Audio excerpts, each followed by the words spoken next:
Everybody loved him.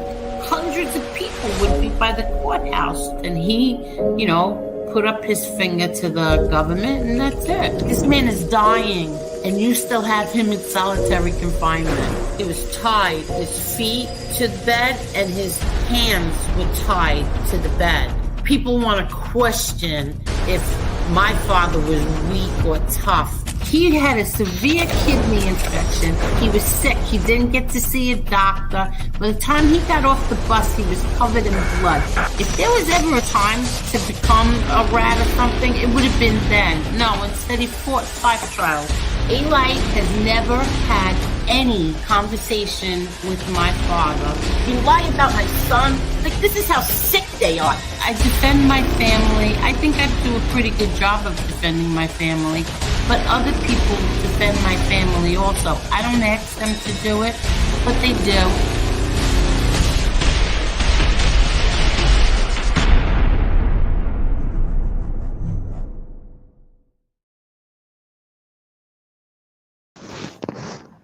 Hi, everybody. How is everyone tonight? Hi, Marla. Hi, Chicky. Hi, guys. Hey, Angel. Hey, How everyone. are you? Happy Friday night. What's going on to the chat? How you guys doing tonight? You want to say hello to everyone? Can you see it, Marla? Can you see the chat? I can't see it. I'll have to redo it. Hi. Okay, go ahead, Marla. Hi, Tina Orlando. What's real? Tommy Salami.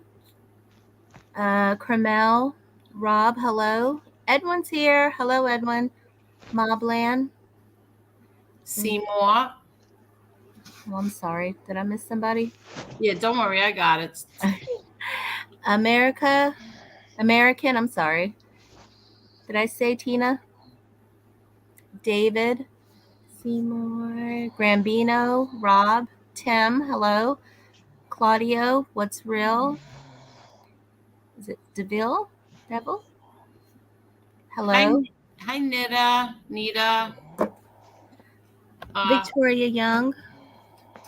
Minnie the Moocher. Hi, Steve Gennaro. Hello. Can you hear us? Oh, I'm sorry. I thought I cut it for a minute. Hi, Nathan. Hi, Cheryl. Tommy Stiggs. Steve, how are you, Steve? And Pretty Monita, how are you? Chicky, you sound like you're snoring. Okay, hold on. Let me change. I'm going to fix this. Okay, so that way we don't have that. Okay, let me check. Do it again. Hold on. Hi, Claudio Perry. How are you? Claudio, I need you to drop the link in the comments so I know where the channel is. I couldn't find it. So if you would drop the link, like in the comments under this, maybe this video, then I'll look it up. You're making a whole lot of noise. Mm-hmm. Hi, Joe Candela. How are you? Hi, Teresa Murphy. Oh, where did he go? I think he's trying to fix his mic. Hope he's not mad. No. Hi, Steel City. Hi, Montauk. G-Mec. Mop Snob, how are you? TT Rad, how are you? Mike Slick. How is everyone tonight? Chicky, you need me to drop the link again? Chicky has something he wants to say. I have something that I want to say. I think Marla does too. Oh, there's Chicky. Hold on. Okay, you okay, Chicky? Yeah, I'm good. I changed it up, so it should be a lot better. It sounds a lot better. Yeah. Okay. First, I want to say that Monita, I'm not sure. Oh, my God. Hold on, guys. Hi, Joy. Hello, Tara. Irish, how are you?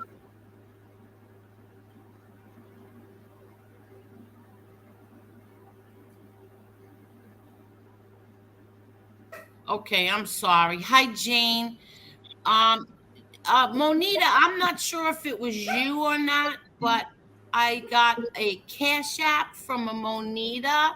I don't want to say the last name, but I just want to thank whoever that is, Pretty Monita. If it's you, thank you. If it's not, Thank you to the Monita who sent it. I'm not going to say the last name. And I want to say happy birthday to Josie and Joe Candela. Happy birthday, Joe Oh, happy Candela. Happy birthday. birthday. Yeah, I sent Josie a text. Happy birthday, Josie and Joe. Yeah, happy birthday, Josie and Joe. Now, I want to say something. Um, okay. I took down last night's show. I'm embarrassed that I let on certain people. I made a mistake, and because of my bad judgment, my friends came out of character. I don't blame them. It's a toxic environment, extremely toxic. I didn't start this channel to do what I did last night. I see you back there. Give me a minute, okay? I didn't start this channel to do what I did last night. My channel was supposed to be informative and fun, entertaining. MRE, my best shows are with you. We laugh and we laugh hard. I consider you my friend, and I hope we can continue making people laugh. I'm sorry that it got way out of hand. And Dominic, you are my friend as well. I'm very proud that you are.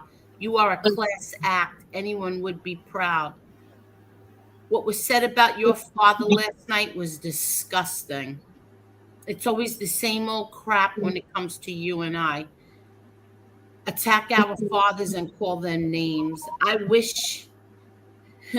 think they wish they had what we had, what you have, what I have. And I'm very sorry. And I'm going to say this one. I'm going to say this. I don't give a crap who says that alleged mob men do not. Who is making that noise? That Me. okay. Me. Alleged mob men choose their mob family over their family. It's all bull. And I don't care what anybody says. I lived it. There was never one time in my entire life that my father wasn't there for me, except for when he died. And even in solitary confinement, he still managed to be there for me. So it's all bull. That's people who didn't have good fathers pick up those lies. It's a lie. And my sister and my brothers will say the same thing.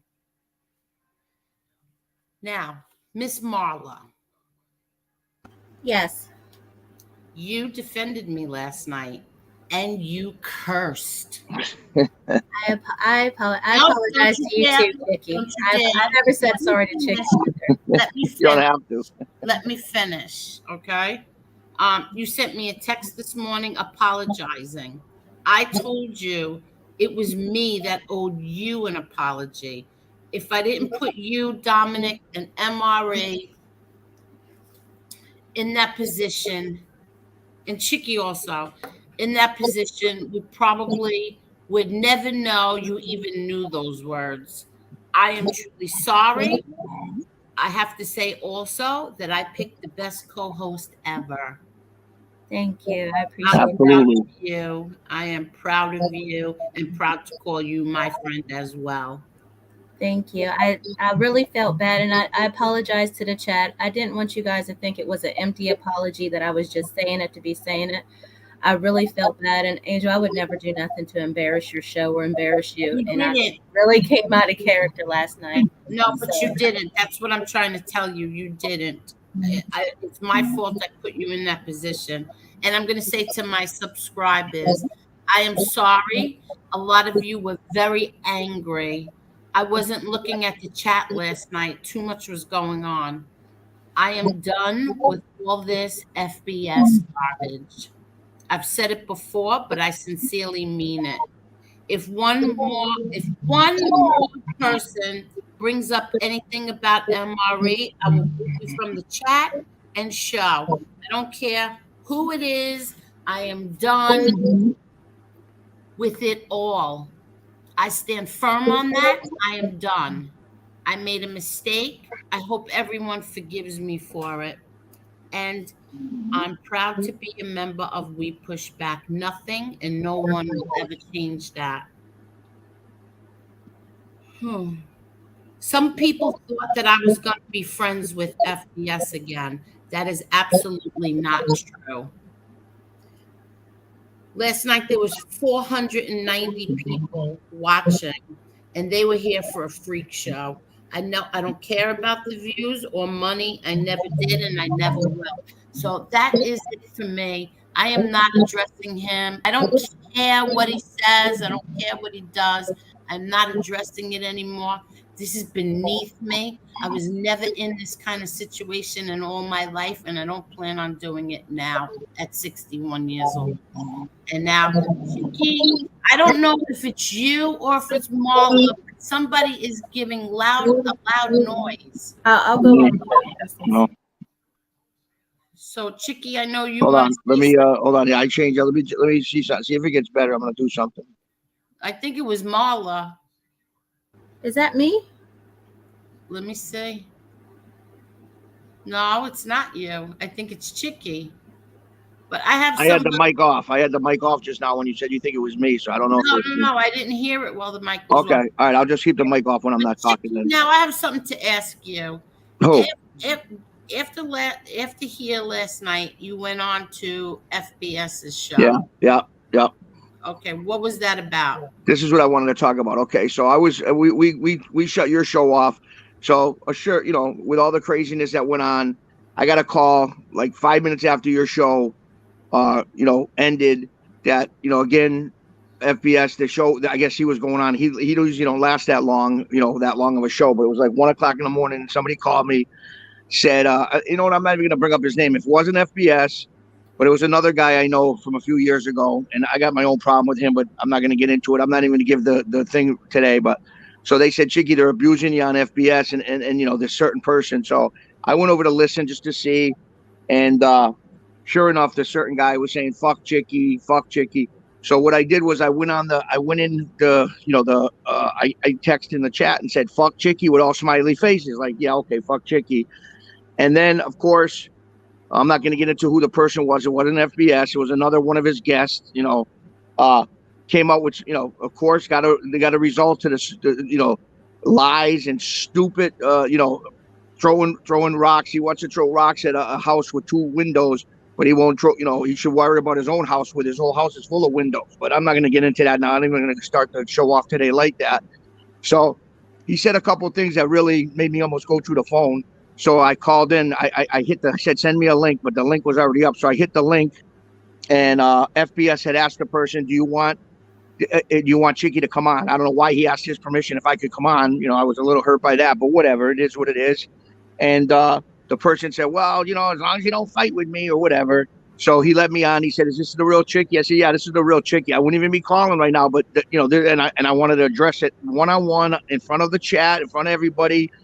And I said, listen, and I addressed what I had addressed. Don't throw words out there that are bullshit words that you can never prove because it ain't out there. And don't throw rocks, like that extension. Don't throw rocks at a house with a couple glass windows when your whole house is full of glass and you don't want me to throw a cinder block through your windows. So, and not physically, but the way I did. So that's all I said. So I went on. I told the person how I felt, what I said. He said he thought I said something about him. I said exactly to his face what I said. He said he had texts. I said, well, don't even send them to me. Put it on the air right now. Show me on your phone right now on the air. It is what it is. And I lost. I shouldn't even have done it, but I lost a little bit of control. And I'm not going to do it no more. I'm not even going to mention his name. It is what it is. And I feel afterwards I was kind of mad that I even went on the show. But I'm not going to let somebody abuse my name when I can show my face anywhere in this country, any city I want. And and have nothing but respect, and that's and in my city as well. And then somebody goes out there and throws words around like they're water, and bread, and it's not going to happen. So I defended myself, and that was it. And after I felt bad, but it is what it is. And the kid said, "Well, at least you called, and you said it right or whatever." I don't even know what he said. So then that was it. After I said, okay, I got nothing more to say. Goodbye, and that was the end of it. But I'm not going to get pumped up no more. When people call me and say, they said your name. you know what? Shame on me, because next time I'm not going to pay attention. I come on here like you said, to laugh. I have a great time with MRE. I have a great time with everybody. I also want to apologize yesterday. I didn't mean to, like, with Dominic. Believe me, I love what he's doing for his dad. I'm all for it. I love that whole movement, and I'm behind it 100%. I got a lot of friends over here that are in jail for no reason. I got another dear friend that's been over 3 years in a hole in West Virginia. Without being charged with the BOP. They ain't charging him. He's been 3.5 years in the hole. Free Freddie G is in Hazleton, West Virginia. And so I know exactly the movement, and I'm all for it. And I didn't mean to cut off Dominic yesterday. They were going back and forth, and you couldn't understand what they were saying. So I kind of, butted in a little bit and said, hey, I want to hear what you're saying. And, it is what it is. But he had, I didn't mean to interrupt him. But and that being said, that's really all I'm going to say. And I'm not going to get caught up in this bullshit no more. I come on your show. I love singing. I love showing the videos, talking, laughing. And that's what we do. We can do 6-hour shows just having a great time.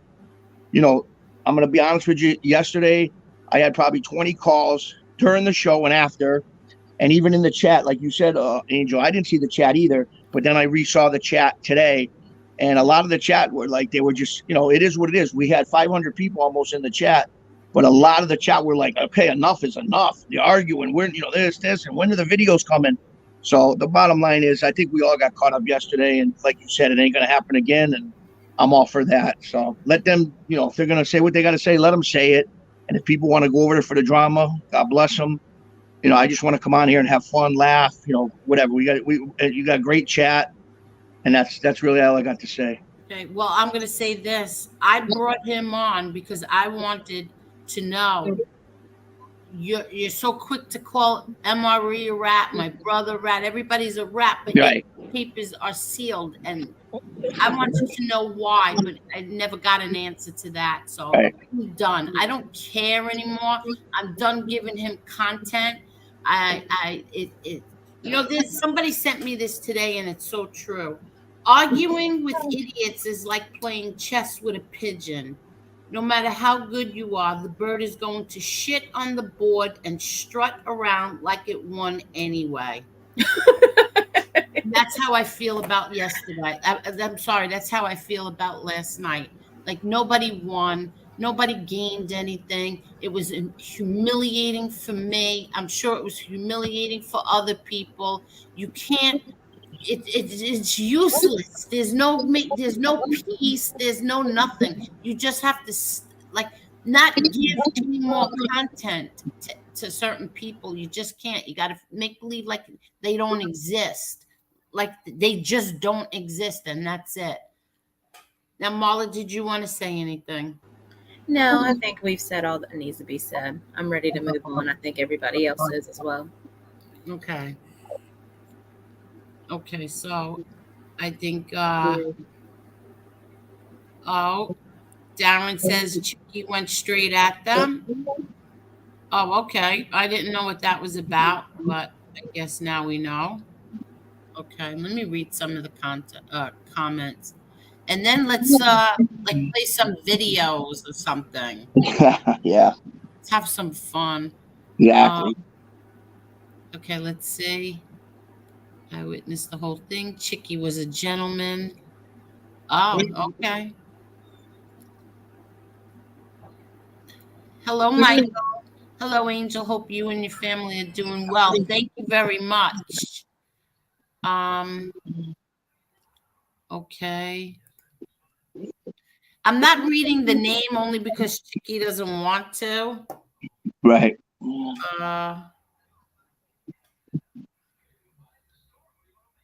Okay. And hold on 1 second. Can you just say hello to some people? I just want to ask a question. Hold on.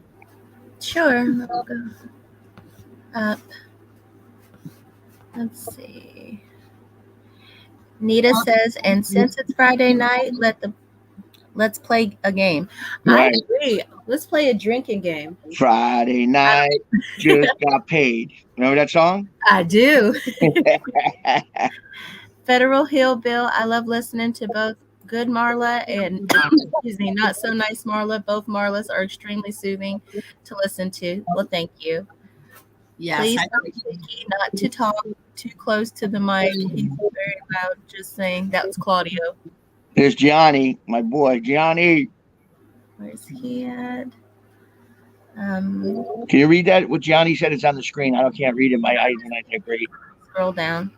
Do you have the time when it came Yeah, on? it says, wait a minute. Hold on. It's on the screen right now, on the main screen. Chicky, I'm sorry. Okay. Chicky, you did good. You didn't curse anyone out. You laid out facts and shut it down. Good Yeah, job. I tried, but like I said, shame on me for getting riled up and even going on, but it ain't going to happen again. So God bless. Okay, good. Love truth. See, Mala, I think that noise is coming from Mala. Yeah. You know what? Give me a second. I'm going to turn off my AC. No, it's not your air conditioner. Is it my... I don't have anything on in here. Okay. Yeah, I don't Let know. me call my tech support. What is the sound, Angel? What is the sound? Like humming? Now it's sirens, but oh, okay. Yeah, like I don't know, like Yeah. like a metal noise. Yeah. Tracy T, hello from Newport Beach, Cali. I've got my whole family watching you now, Angel. We all on the channel. Thank you so much, Tracy. And hi to the family.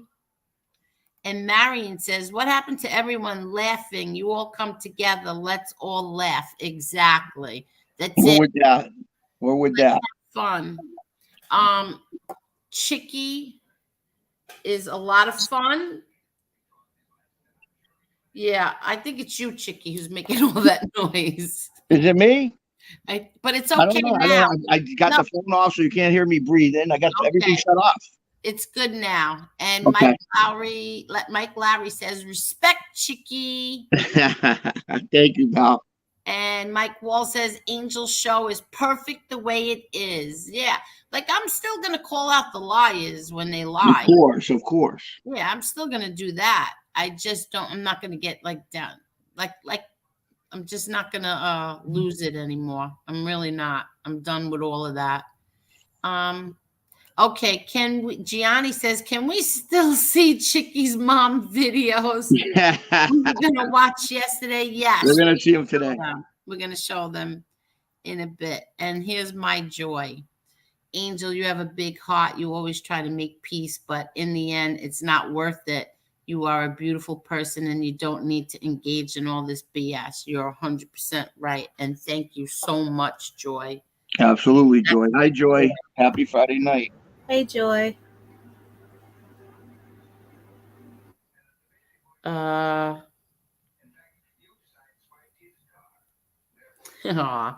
just got a text from a dear friend, and thank you. That's all I'm going to say. Thank you.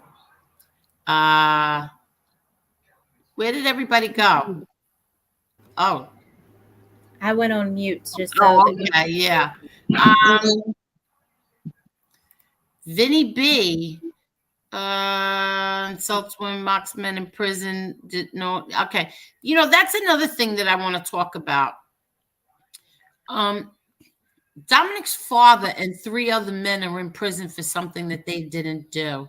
100%. And I hate when people make fun of that. Like, I hate that. There are 4 men in prison for something that they did not do. That should make everybody upset. That should make everyone enraged. Not just because you're mad at somebody, you should make fun of that or say, oh yeah, whatever. There are 4 men in prison for something they did not do. End of story. That's it. You know what it is, Angel, too? Like I said before, a lot of people, if it doesn't directly affect them, they don't care. They don't care if it doesn't directly affect them, but they don't realize how many men are in prison because of this kind of stuff. It's disgusting. And people don't, oh no, that can't happen. It's an American justice system. Anybody who believes we're innocent until proven guilty is really, they're fooling themselves, because you are 100% guilty until proven innocent. Exactly. Not the other way around. And that's a fact. Well, you know what? Italian men, there's black men, there's Spanish men, there's Chinese men, All races. all kinds of men that are in prison for something that they didn't do. There's tons of them. Women as well. Women as well. Yeah, women as well, exactly. So, and this is based on a proven liar's testimony. Karma is a bitch. That's all I'm going to say. That's the only curse I'm going to say tonight. But karma is. So we'll see what happens. Your brother said it smarter than anybody. He said if the people are waving a trophy bigger than themselves, it's okay. I guess it's okay. I mean, like he said, that's a problem. I believe that's a big problem. Yeah. Now look at my brother. His 5th trial was based on John A. Light. And now today we all know what John A. Light is. We all know about it. Yeah. So just keep that in mind. The 5th trial was the death penalty at first. And then after that, it was life in prison. ADX, Colorado. Yeah. Like it blows my mind today based on A. Light. Okay. Based on his lies. And now today, all these years later, we know what a habitual pathological liar he is. Look at the other kid. He just got arrested for choking out his son. He's part of the reason people are in jail. This kid Pasqua, he's in jail. He choked out his kid like the UFC, and and people are in jail because of partially because of his word. And he's a proven liar also. Exactly. He's the reason why they got a grand jury. And then it turns out when he gets on 2 different platforms, he was lying. He gets caught in his lies. Right. Who muted? I have to say. That was me. Yeah, I'm trying to figure out who the noise is coming from. Let's see. Chicky, you talk. Let me mute. I'm going to mute. No. You can't both mute at the same time. I won't know where it's coming from. All right, let me go now. Marla, keep the mute on. I'm going to shut it off now. Okay, and that way I know. Okay. Hold on. Okay. That's what I mean. That's what I think Chicago was trying to say, whether he said it to everyone's liking. He meant well and was trying to do the mature thing, I believe. What do you mean? You mean with the video last night? Yeah, remember the video you played? Yeah, I heard all the cussing. Yeah. I heard that he's upset with me today. And, you know, I didn't mean it the way that it came out. I didn't mean it the way that it came out. I just meant that like it was so much cursing and so much I don't know how to explain it, like dirt, so much dirt. And then it was like I just had enough. I didn't mean his message was right. It was just a matter of the cursing, but his message was right. It was just the cursing. It was, I can understand that. That's what it was. But it wasn't even that he did so much cursing. It was just so much all night long. Yeah. And I didn't mean to insult him. I really didn't. And I'm sorry that he got upset today. But let's see, Chicky, it's hot when ladies get ruffled and talking a little crazy.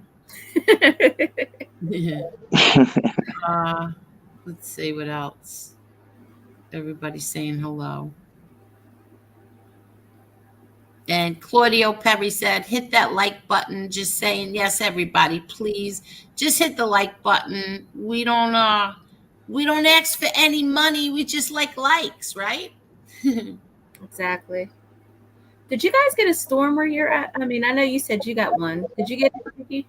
Not yet, but it's coming. If it hit Angel earlier, it's on its way here.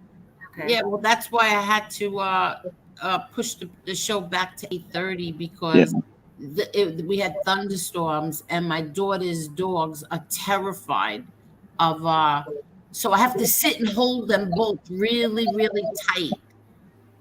And they would forget about it. They were driving me crazy. I know the next 3 days, they said tomorrow here is going to be 94, Sunday 96, and Monday 97. So we're going to be in the high 90s till Monday. Oh, really? That's what they said, yeah. I have to open my pool. Jerry, Hi, Jerry Gambuti. Angel, I shared your channel on Facebook. I think you have a few Aussie Italian viewers. Well, thank you very much, Jerry. That's Thank awesome. you. Welcome. Hit that Thank you very subscribe and much. like. Hit that subscribe button. Yes.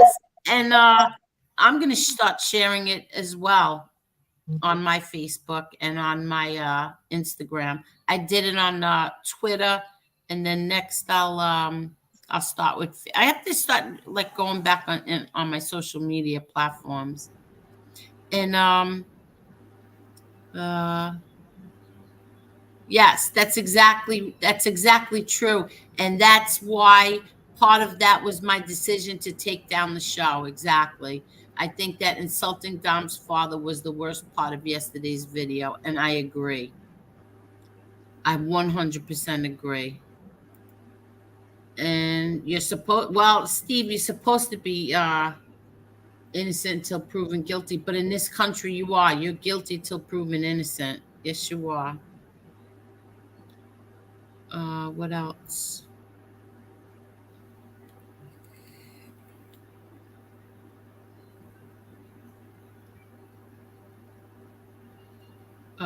Let me see. DP, you could tell today that FBS's biggest concern was that you and him were not going to argue anymore because fearful of not having drama to engage on YouTube, because that's where all his money comes from. I don't know if that's true or not. I just don't care. I really truly don't care. I'm not paying attention to it anymore. I'm not going to look at it. I don't want anybody sending me anything. I am done. Truly, truly done. And I mean that. I am done. Tony Salerno was given a 100-year sentence, and he wasn't even the Genovese boss, just saying. I have no idea if that's true or not. I really don't know. I can't remember. Yeah, I don't know. I don't follow that stuff. Yeah, he was part of the commission case. They had him as the boss. He got 100 Oh, years. yeah, that's right. He got Yeah. 100 years, and just because they said, and yeah, that guy's right. He got 100 years just because they said he was on the commission.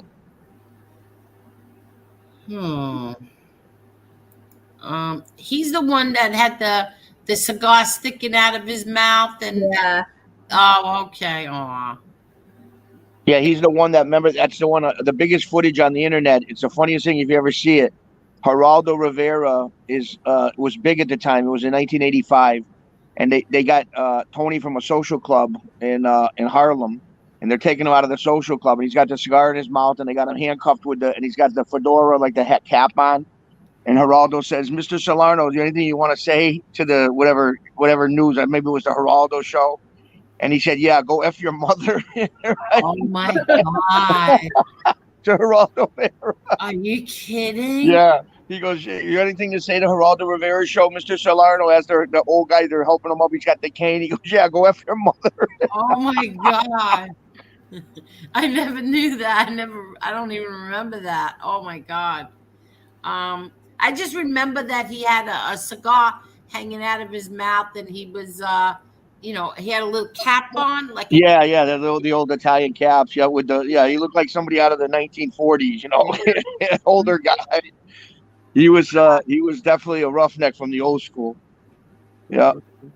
That's how my grandfather was. Yeah, the judge at sentencing, he was getting sentenced to 100 years, and the judge, how the judge went sentences, ask if you have anything to say. When you get sentenced, the judge says, "Do you have anything to say, Mr. Salerno?" And he said, "Yeah, just give me my effing 100 years." Are you kidding? The judge, just give me my effing 100 years. Yeah, but is there video of that, or did I don't know. say that? It's on. I mean, I don't know about video. It was 1980 something six, but they definitely have like audio, or you can find it. I don't know where, but I know that was big time all over the papers. And Gianni says everybody just needs to be more respectful to other people. If you don't like someone, you don't have to say something. Just move it along.